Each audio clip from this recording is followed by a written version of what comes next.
Hi everyone. I love how I just have like a random thought and I'm like, oh, let me just hit record because maybe this is somebody else's random thought too. Not so much random. Not really cancer related either, more like existential life thought. So I went hiking today for the first time in a really, really, really long time. I since my apartment flooded, I have a new backpack for hiking that I use because I always like pack a sandwich or something, and I have one of those water sack thingies with the plastic thingy that comes over that you just, like suck on it to drink. It probably has a fancier name than how I'm explaining it.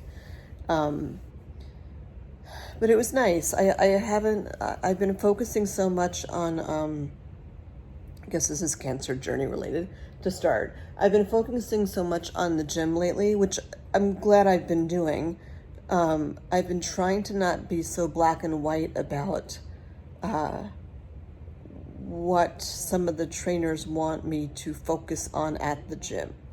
I've let go about making sure I track everything that I eat. I guess I know that works for some people. My hair is like so grimy today. It doesn't work for me. I was weighing myself every morning. My weight is back up again. I know, like, I could do the pretty camera angles and could wear all the makeup and touch up my roots, but sorry. That's just not the quality of what these vlogs are.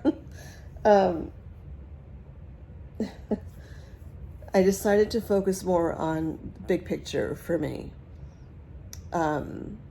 While my face still looks a little chubby, whatever, my stomach is so different looking. I can see the definition on my obliques, and that makes me very happy. Runway for Recovery is coming up in a few weeks. I just found out that on a week from today, I'll be fitted for whatever dress I'm wearing. I don't know. But part of runway is that they outfit you for whatever you're walking down the runway the first time, and then you come back, and then all of you go out for a second time, and then you change out of your runway dress and wear like just one of your own dresses. In the past, I've bought either, like last year I bought the dress that I wore down runway, partly so I didn't have to change. And I liked the dress. I'd worn it once besides that. The first year I bought, or maybe the pants were the same, and I might have just worn a different top. I don't even remember. But this year I'm like, I want to go big with whatever they're outfitting me in, to the point that I don't, like, they could put me in whatever. I'm not buying that dress. I'm not buying that dress to like wear it for like another occasion or something, put me in something bold and whatever. So I went on Stitch Fix and I told them that I needed a dress to wear to a breast cancer fundraiser, and that I was a breast cancer survivor, and here are the things that I'm looking for or not for in the dress. That thought that I'm getting to right now is partly why I wanted to come on and vlog today. It's about asking for what you want, and not being afraid to do that. Like, when diagnosis happens and you're, it sounds so backwards, but in some ways all the fear goes out the window because you truly don't obviously know what to expect. So you ask for things, and you say things that you probably never would have said, or ask for things that probably never would have asked for, because it's go time, man. I mean, I'm single. My son was 16 when I was diagnosed. My older son was in college and did a study abroad. And I'm like, how am I going to do this on my own? And thank God for friends. And I figured it out. Well, we figured it out. But then as things are settling down now with stuff, it starts to creep back in. And I watched Inside Out yesterday, and I watched Inside Out 2 today. I was forewarned that I would be crying after both of them. I cried after the first one. I don't want to give spoilers, but when someone disappeared towards the end of the movie, I cried. Yesterday was a tough day. Today's better. I did not cry at all in Inside Out 2, but I feel like I have to watch it again because I was kind of checked out because I'm really tired from hiking. But yeah, when things settle down, then you start to kind of get back to who you were before, which is good in some ways and not good in others, because the fears and anxiety and stuff that you had before starts to creep back in. And if there's one weird thing, at least for me, I didn't feel anxiety about stuff, because it's like the devil you know versus the devil you don't. Like, I didn't know what there was to be anxious about. I guess once I got my staging, because obviously in the beginning, when you don't even know what stage you are, like, you don't know what the heck to expect. And once you find out what stage you are, and you know, like, generally what the treatment plan is, you don't know what to be afraid of, because, like, I hadn't started the infusions yet. I just, I didn't start the meds yet. Like, didn't know what I had to be afraid of. Anyway, so part of where I've been at is, creating this new person that I want to be post breast cancer. Now that my infusions are all done, I'm still on the tamoxifen. I feel like that's the devil I know. I actually have an appointment next week with my gynecologist to talk about potentially switching to an aromatase inhibitor. Practical me says, let's not do that, because again, it's the devil that I know. Versus if I make it for, what's today's date? Like 3 more weeks, then I will officially, be in natural menopause. When I was on the Lupron injections, they pushed me into a chemical menopause. But I stopped the Luprons on October 20th of last year, and today is October 6th, I think, or 7th, and I haven't got my period since. Weird thing is I started, it's weird, it was so random, I started getting, like cramps before you get a period. I started getting cramps, like, 2 weeks ago, and even, like, when I was, like, before all this crazy, I never really got cramps around the time of my period. Not even, like, when I was, like, a teenager. Of course, I've had severe cramps, with childbirth and procedures and stuff, so I know what they feel like. But it was just, like, random that, like, out of all the timing, and then I'm like, oh, I'm probably going to get my period. And I haven't had a period in 3 years now. In 3 years, I haven't had a period. So, oh my gosh. Excuse me. So, the point of just coming on today quick was to just remind all of you to not stop asking for the things that you need or want or would like, just because things settle down and you're going back to, like, normal life. I still have a concussion, by the way, when I hit my head on the trunk, so it's funny. I have to stay off of electronics because they're not helping. When I look away from electronics, I feel better, but when I'm on them too much, I start getting headaches. They're getting better, and I have a scar. I don't know if you can see it. I have a scar right there. I have vitamin E oil on it right now, so it's kind of gross, and that's why my roots are so bad, because I don't want to color my hair when I have the scar on my head. Yeah, I guess you can really see it there. Anyway, my headaches are getting better, but anyway, don't be afraid to ask for the things that you want or that you need. This morning was emotional for me. I feel like I had a med increase, and I feel like I should go back down, because I haven't been sleeping, and I've noticed, if anything, which should be the opposite, that I've been more reactive to things since my med increase, which should be the exact opposite. I should be less reactive. but that's just not what's happening. So, but after that, I did a couple of things in the apartment. I did some laundry. I put some furniture together. I put some pictures up in my place, and I went hiking, which was just really nice. And I just sat and looked at the pretty ducks and the nice water and stuff, and I just felt like me again. But a lot of the fear that I used to have when it comes to hiking weren't there. Like I was leaving and it was too close. I started too late because I couldn't remember the place I wanted to go to. And luckily there's a lot of places near me that I can go hiking, and I specifically remember like one rock that I wanted to sit on and one view I wanted to sit on or to look at, and I still don't even know if it was the exact same spot that I was thinking, but it was the same like park or wildlife, whatever it is.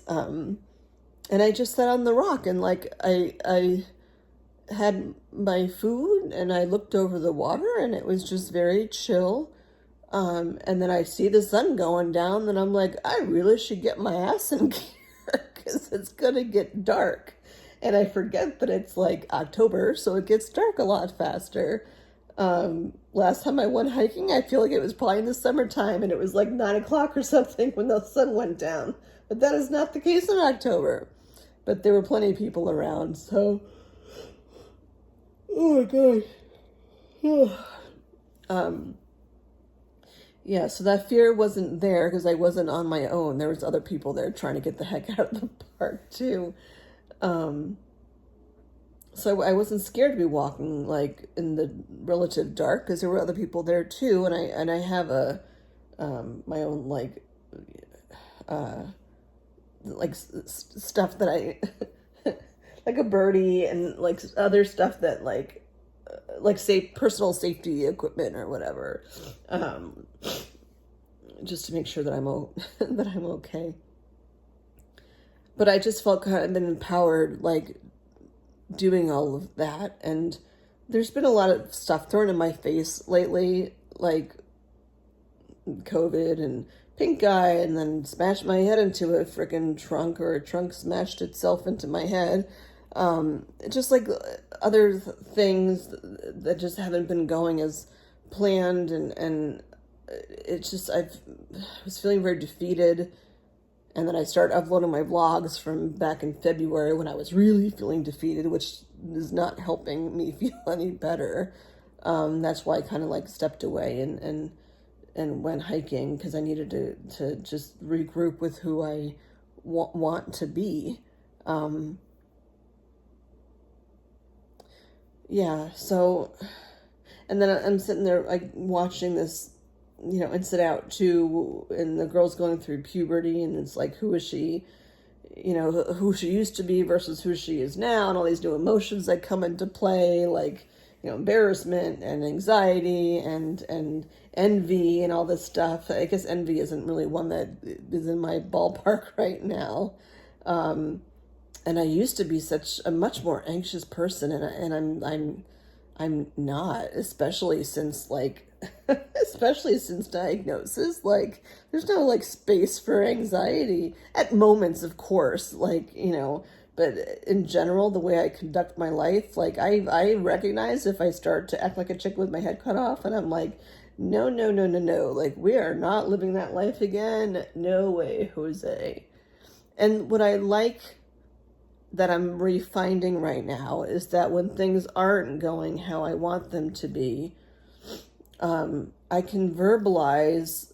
There might be some fear, but I do it anyway. I can verbalize how I'm feeling and what I need and what I want, and let the chips fall where they may, because you could ask for what you want and you might not get it.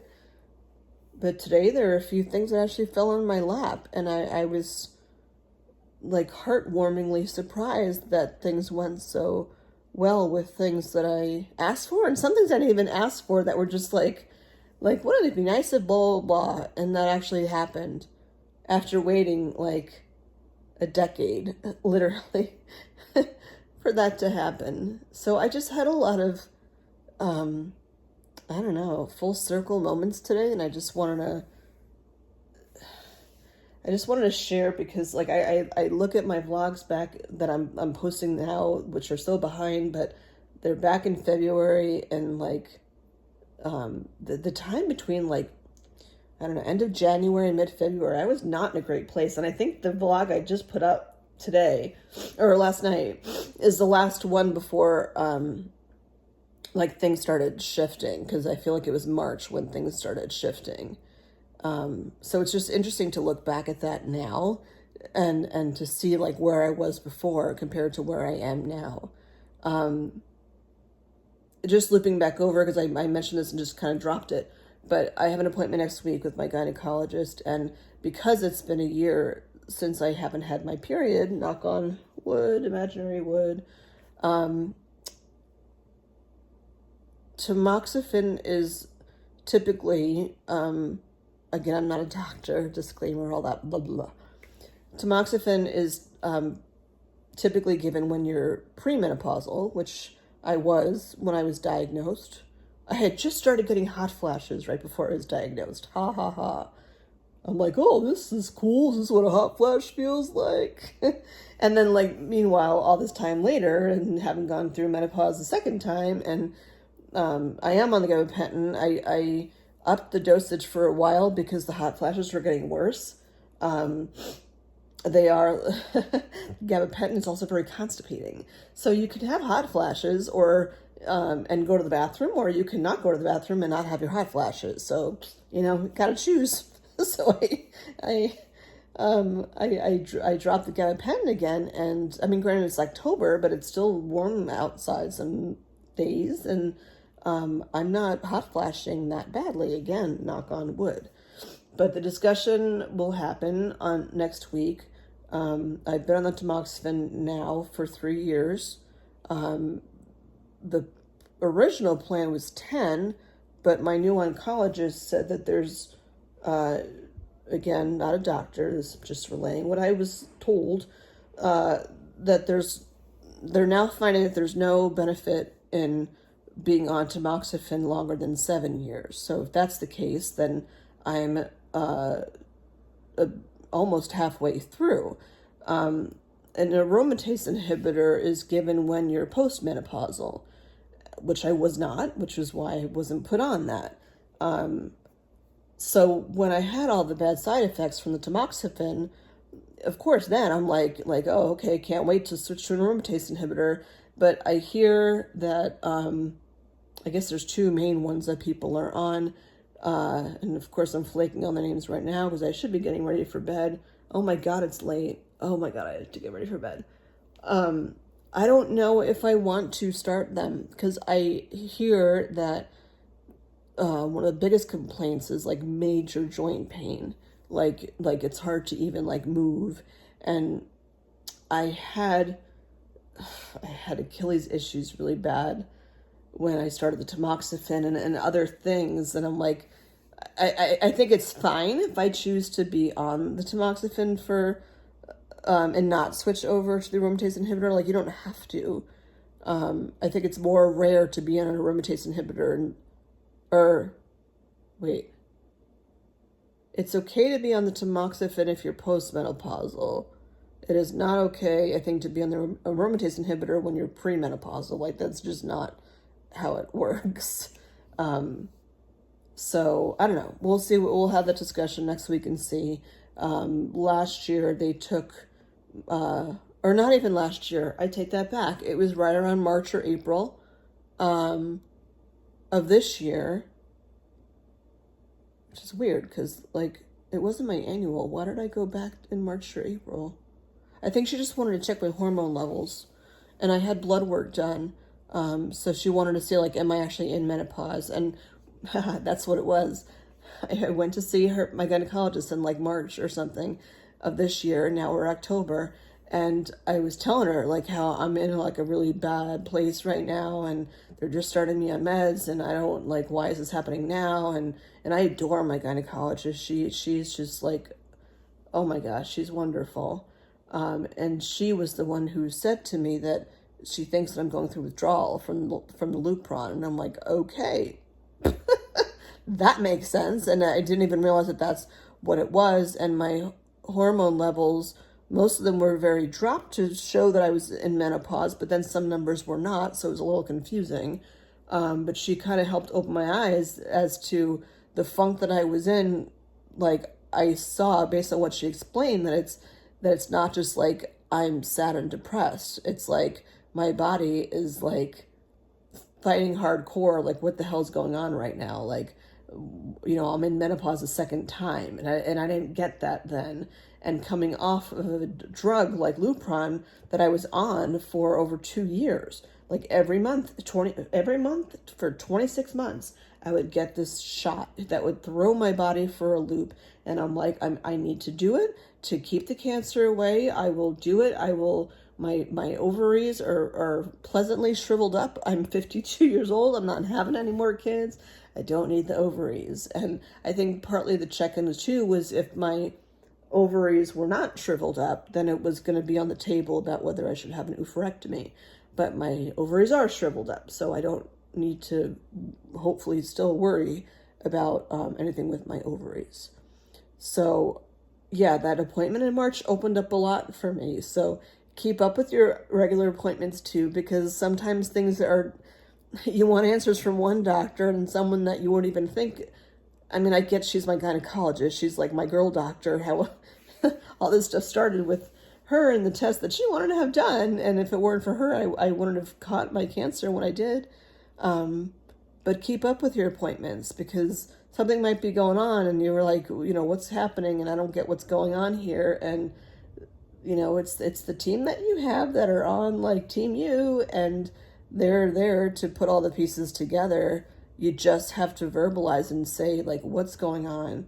What do you want? What do you need? Validate yourself.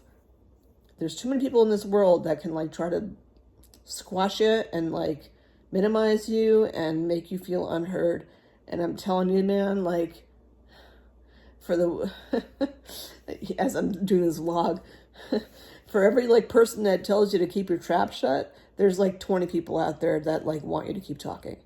And the most important person that needs you to keep talking is yourself, to advocate for yourself. I know it is extremely exhausting. And sometimes you just want to be like, screw it, like whatever, crawl up with some popcorn in the corner of your couch. Not that I just did that like a half an hour ago. I wasn't sad, I just wanted popcorn. I was tired. But just don't give up on advocating for yourself. Yes, with health things, but even outside of health things, I've been thinking a lot about my mom recently.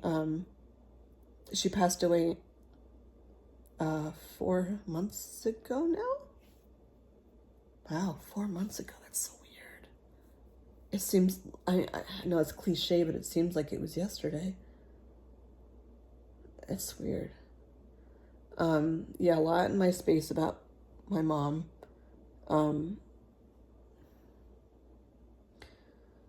I just lost my train of thought. Just, I don't want to go super into that, but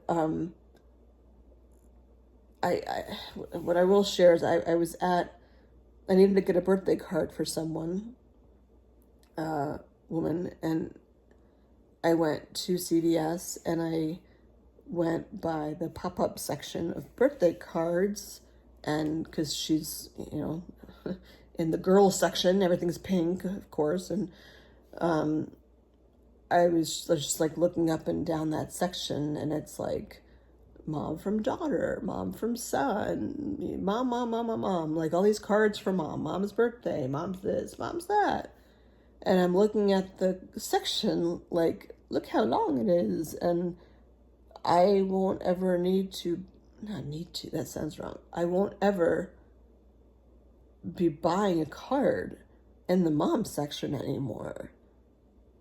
And then I'm thinking ahead to like Mother's Day, which is a long time from now. But that I won't ever be buying a Mother's Day card from my mom anymore. And I'm not the kind of person that would like buy it and mail it to whoever, I don't know. it was weird. I didn't even cry about it. It was just really weird. It's really weird losing your mom. I don't know. And my mom had breast cancer. She had DCIS, ductal carcinoma in situ, which is stage 0. She had a single mastectomy. I think she was like 70 or something when she had it, so it doesn't like super count. And neither one of us had any genetic markers for it, so it's not like I got it from her. The only thing that I can think of the fact that we both got it but did not have any genetic markers is that we both like lived in the same place, obviously, for quite a while I was growing up. And where I grew up on Long Island, there's a pocket of a high concentration of women who end up getting breast cancer. I heard that there was some sort of, it was a Grumman or down there. There's some sort of chemical spill, but like I didn't think it was that close to where I lived, or I don't know. I'm totally getting on a side note, but when I was thinking about like my mom and the cards and, you know, things I'll never like do again. And I mean, my mom lived a full life, but it makes you realize how, you know, how precious life is, because like when it's gone, it's gone. And I'm having a hard time with understanding or trying to understand like what happens after you die. I'm a I'm a baptized Christian, so like yes, I believe in heaven and all that stuff. I'm also very mathematical, and it's weird to find the logic in that. Like I was literally in a plane not long after she passed, and I remember being in the plane looking out the window, and I'm like, okay, so like literally, like which part is heaven? Because I'm up above in the clouds now. Am I flying through heaven right now? Like, where's heaven? I don't know. And so wrapping your head around that is just weird. Yeah. So this is more of like a life vlog, quickly, my 27 minutes of quickly, to just ask for the things that you want, and just try to get rid of some of the fear that you might have about stuff, you know, like, oh, I can't say that, or I can't do that, or I can't ask for that. Yes, you can. You can. And if you think other people are like, oh, they'll make fun, or they'll get mad, or they'll do whatever, they're going to do whatever no matter what. It's going to be regardless of what you say or do. They're going to be them, and you're going to be you. And you just have to speak up and say what you want, ask for what you want. And sometimes it works out that, you know, that you get what you want, and sometimes it doesn't. But you gotta keep asking, keep talking, because you just never know when things are gonna go your way when you don't expect them to. And that's a very big blessing, especially lately when I've had just a long series of unfortunate events, the past however long, I don't know. My 40s were great, but my 50s, man, they kind of sucked. Or sucked. I'm not like 60, I'm 52. But my mid-40s were awesome. And then everything changed when I hit 49. So, yeah. All right, I gotta go sleep. I'm super tired. Yeah. Love you. I mean, it sounds like I'm saying, love you. I love you. I'm saying you love you. I might love you too, depending on who's watching. But you love you enough to ask for the things that you want and to have the life that you want. Just ask.